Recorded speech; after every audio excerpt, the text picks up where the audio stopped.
Kung nag-iisa at nalulumbay dahil sa hirap mong tinataglay, kung kailangan mo ng karamay, tumawag ka at siya'y naghihintay. Siya ang iyong kailangan, sandigan, kaibigan mo. Siya ang araw mong lagi at karamay kong sawi. Siya ay si Jesus sa bawat sandali.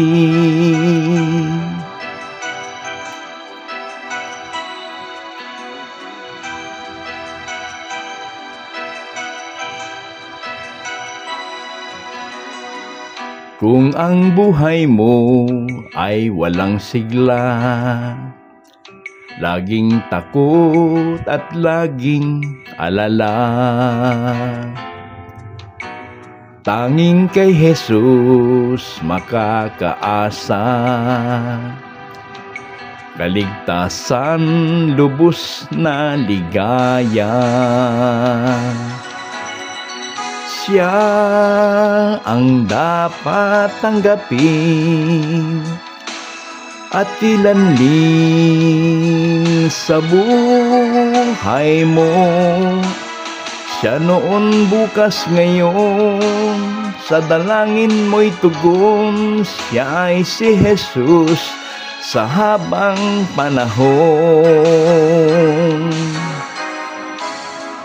Kaya ang lagi mong pagkatatandaan, siya lang ang may pag-ibig na tunay, pag-ibig na tunay. Siya ang dapat tanggapin at kilanlin sa buhay mo. Siya noon, bukas, ngayon, sa dalangin mo'y tugon. Siya ay si Jesus. Siya ay si Jesus. Siya ay si Jesus sa habang panahon.